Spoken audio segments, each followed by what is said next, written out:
Hey everybody, welcome back to The Great Connect. I'm Carrie Allen, and today I want to spend a little bit of time with you talking about mental well-being. So when we think about well-being overall, there's a variety of different components that make up our overall well-being.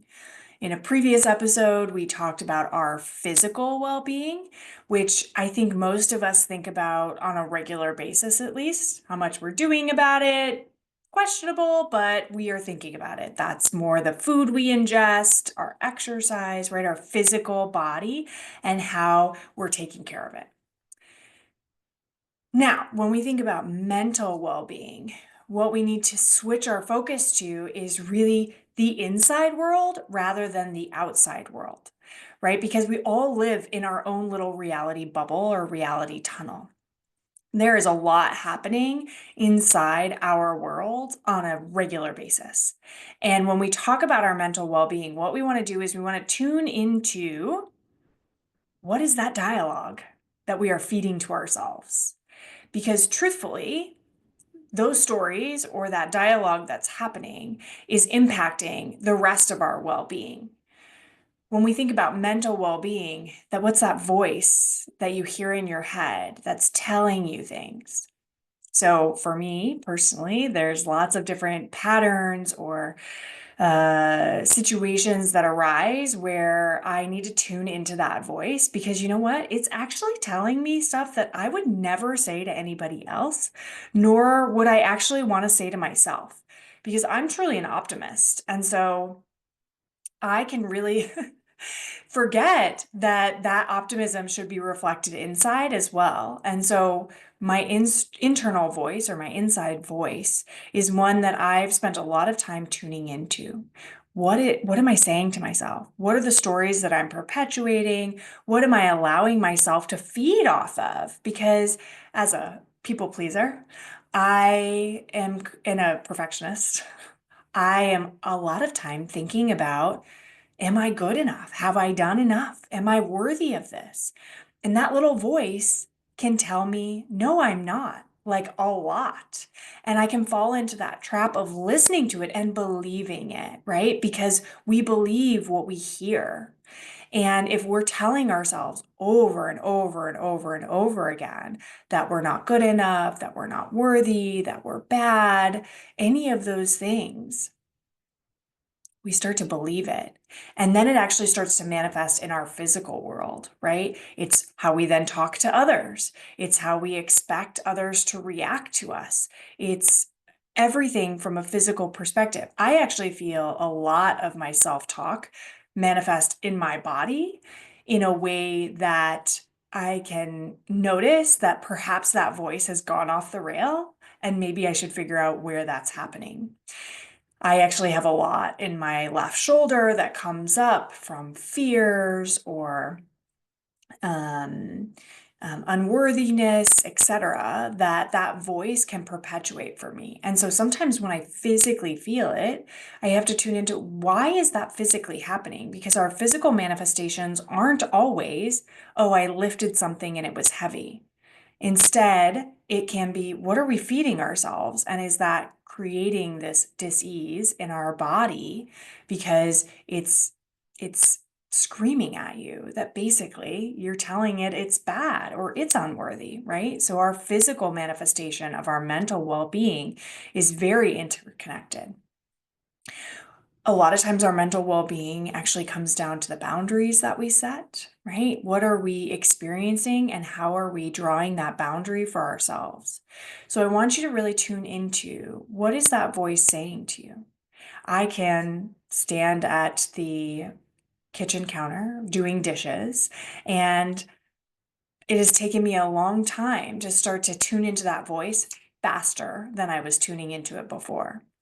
I used to tune in probably after a week or two of it really pulling me down. And probably in several years ago was more like months, right? I'd be in this funk and I couldn't quite figure out why can't I get out of this? Why am I feeling like this? It would actually take me a long time to even recognize that I was in a funk, let alone that I have the ability to pull myself out of it by just changing my self-talk. Now I can catch myself so much faster. It still happens, right? That voice keeps persisting, keeps trying to keep us safe by looking back at the past rather than allowing for the unknown. And so the past, I'm working to rewrite that mental remembrance that past experiences aren't actually how I live now, nor are they the things that are going to keep me safe. So, can I use that voice to remind me that I'm building new neural pathways, that I'm building new language for myself, that I'm establishing more and more proof points that I can stay safe and feel worthy and feel good and talk to myself as I would talk to my friends or my family in that optimistic, you got this. Look how amazing you are. I think so often when we think about our mental well being, that reflection of others is so, so important because that voice can spin out of control. And yet, when you share what's coming up for you or what you're telling yourself to your friends, they'll oftentimes look at you and say, are you kidding me? You're so great at that. That is what I look to you for, right? And oh, oh, okay. So where is this story coming from? Why am I telling myself I'm not good enough at this? Why am I telling myself that I'm unworthy of experiencing this? That mental story has been crafted over years and years and years. And so naturally, it's going to take time for us to rebuild new neural pathways to say it's safe to go this way. It's okay. And that comes down to your self-talk, continuing to support yourself. That can be supportive in a community. So a community can help you see that reflection and identify that voice when it's sabotaging your behaviors. Or you can work with a coach or a therapist or somebody who's helping you recognize those patterns and start carving that new path. One of the things that I think is so powerful when it comes to our mental well-being is water. Water, one, has memory. Two, if you were to dump a whole bunch of water on a rock, would it change the rock? It'd make it wet, right? But the rock would still maintain its shape the way that it was. And yet, dripping water on that rock over a long period of time carves that rock. So it isn't about coming in with blunt force or one rush of transformation making the biggest difference. It's about dripping water over and over and over and over again, building that resiliency to say, wait, that rock is continuing to change. I want to keep pouring into that. I want to keep dripping that water, creating that new neural pathway, and I can catch myself and I'm going to keep dripping it because I am building that strength and resiliency to carve that new path through that rock that has been so hard for me to move. So your mental well-being impacts so much in your life, and you have so much power and control over it. And yet, it's so supportive to be with others, to work with somebody who can help you catch those things when they're coming up so that you can start to build your own rhythm, your own discernment, your own tools for catching yourself. That's what working on our mental well-being is building the tools and the ability for you to do it all by yourself and catch yourself whenever you find that that voice is not saying what you want it to say, what it's going to help you shift and change in your life. So join us in the human array because this is what we do.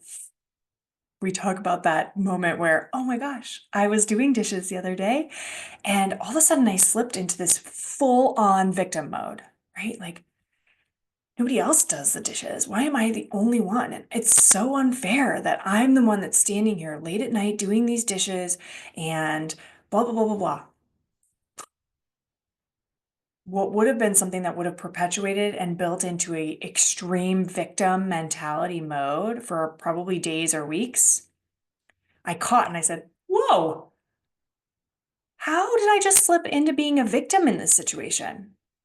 I like doing the dishes. I like cleaning up the kitchen. I love the idea of being able to have everything back in its place. My husband does so much of the cooking, and he says, this is my office. It feels so good for me when the kitchen is in a good place, when it's clean, when I can find all the things that I need. Like, oh, I love him and I love how much he cooks for us. I love being able to be a part of that by keeping the space clean and clear for him to do his craft. Where did that voice come from that all of a sudden told me I was a victim in this situation? I'm not a victim. This is me. This is what I enjoy, how I want to participate with my family. And I've chosen that. I'm not a victim. I can flip myself back into, wait, this is what I want to do for him, for my family, and for myself. That takes time to build up that ability to catch ourselves that fast. But the more we practice, the more we support each other through those moments, even when it comes to the dishes, those are great examples because that's real life, right? Like I have big stories too, but catching it when I'm doing the dishes, those micro shifts in my day of not allowing myself to be in that victim mode for my day-to-day activities, huge shifts, right? Because those things happen every single day. So when you think about your mental well-being, I really want you to tune in to what are you saying to yourself? What are the stories you're perpetuating? How can you start catching those things a little bit sooner, a little bit faster, and a lot of grace? Because there's a lot of them. And tuning in is the first step. Join us in the Human Array. We talk about this, all the things and more, unfiltered, unrestricted, asking you how it's coming up for you. How can we support you? Getting to know you so that we can reflect those things right back to you too, because you are powerful and you have everything you need within you, and we're just here to show it to you. Next episode, we're going to do emotional well-being. I'm going to pull those two apart, mental and emotional well-being, because they're different. And we could lump them together, but there's actually a lot to talk about when it comes to emotional well-being. So we're going to dig into that roller coaster as well, because it does hook the mental with the physical as well. And we're just pulling apart the different parts of well-being for you so you can start to understand how you can create impact and shift your overall well-being by doing some work in each of these areas in whatever way is coming up for you right now. So drop us a comment. Let me know where mental well-being is for you. Is it, I'm good. I have got mental fortitude. I work on this on the regular, or, oh man, I could definitely use some better self-talk, some more optimistic, positive self-talk for myself. Love to hear what comes up for you and what you experience on a regular basis. Until next time, have a great day and be well.